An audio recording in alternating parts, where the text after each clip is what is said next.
Creamy chicken এটা আপনারা কেন বানাবেন বলুন তো?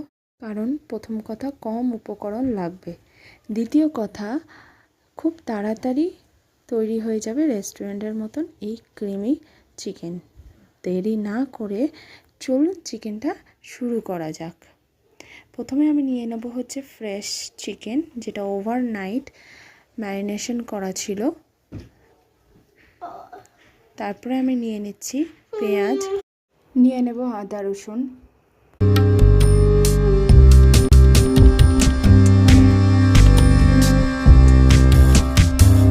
কড়াইটা গরম হলে আমি সর্ষের তেল দিয়ে দেবো। আমি এখানে সর্ষের তেল ইউজ করেছি, আপনারা চাইলে সাদা তেলও ইউজ করতে পারেন, কোনো অসুবিধা হবে না। চিকেনটাকে আমি ওভারনাইট ম্যারিনেশন করে রেখেছিলাম, আপনারা চাইলে ইনস্ট্যান্ট করতে চাইলে করতে পারেন।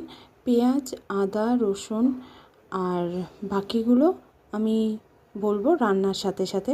পেঁয়াজ, আদা, রসুন দিয়েই ম্যারিনেশনটা করা ছিল, বাকি যেগুলো লাগবে সেগুলো আমি রান্নার সাথে সাথে আপনাদেরকে উপকরণগুলো জানিয়ে দিচ্ছি।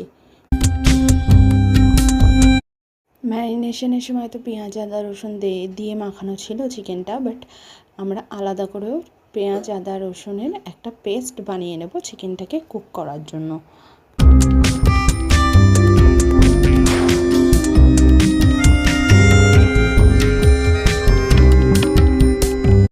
পেস্টটা আমরা চিকেনের মধ্যে দিয়ে দেবো।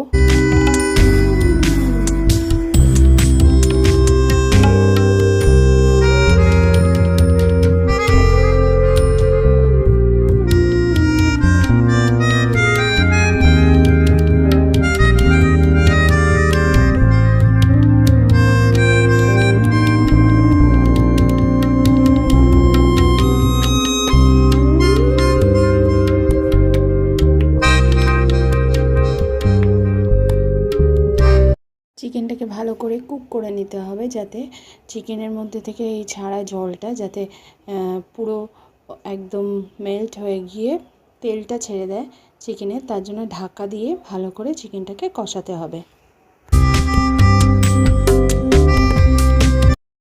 একটা বাটিতে আমরা নিয়ে নেব টক দই, এবং টক দইয়ের মধ্যে আমরা মেশাবো হচ্ছে নুন পরিমাণ মতো, হলুদ পরিমাণ মতো, এবং নিয়ে নেব কালার লঙ্কা। আমি এখানে সবগুলো 1 চামচ করে নিয়েছি, কারণ আর নিয়ে নেব একটু চিনি, কারণ চিকেনের মধ্যেও এই জিনিসগুলো খুব অল্প পরিমাণে দেয়া আছে, কিন্তু আবারও যাতে অ্যাড করব দইয়ের সাথে।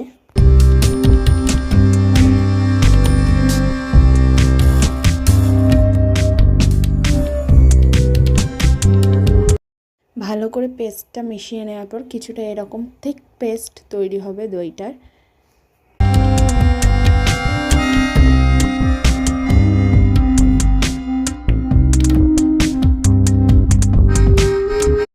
চিকেনটা থেকে দেখুন তেলটা ছেড়ে এসছে, জলটা চলে গিয়ে তেলটা ছেড়েছে। এবারে এই অবস্থায় আমরা দিয়ে দেবো এর মধ্যে তৈরি করে রাখা সেই টক দইয়ের পেস্টটা। তো টক দইয়ের মধ্যে যে মশলাগুলো আছে সেগুলোর সাথে আবার চিকেনটাকে ভালো করে কষাতে হবে, যাতে চিকেনটা আরও একটু টেস্টটা বেড়ে যায়। এবং চিকেনের মধ্যে এখনও পর্যন্ত দইটা দেওয়ার কারণে অর্ধেক ক্রিমি ভাব আসবে, এখনও পুরোপুরি ক্রিমি ভাবটা আসবে না।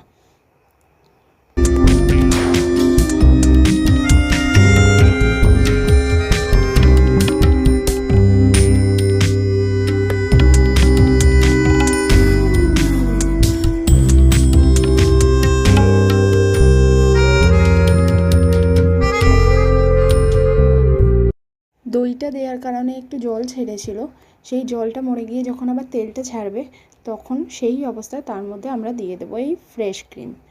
এটাই চিকেনটার মেইন ইনগ্রেডিয়েন্ট, যেটার জন্য চিকেনটা ক্রিমি ক্রিমি খেতে হয় এবং খুব ভালো টেস্ট আসে। তো এই ফ্রেশ ক্রিমটা শেষের দিকে দেব, আমরা প্রথমের দিকে দেব না, শেষের দিকে এই ক্রিমটা দিয়ে দেবো আমরা, ফ্রেশ ক্রিমটা দিয়ে আমরা কিছুক্ষণ ধরে চিকেনটাকে কষতে থাকবো।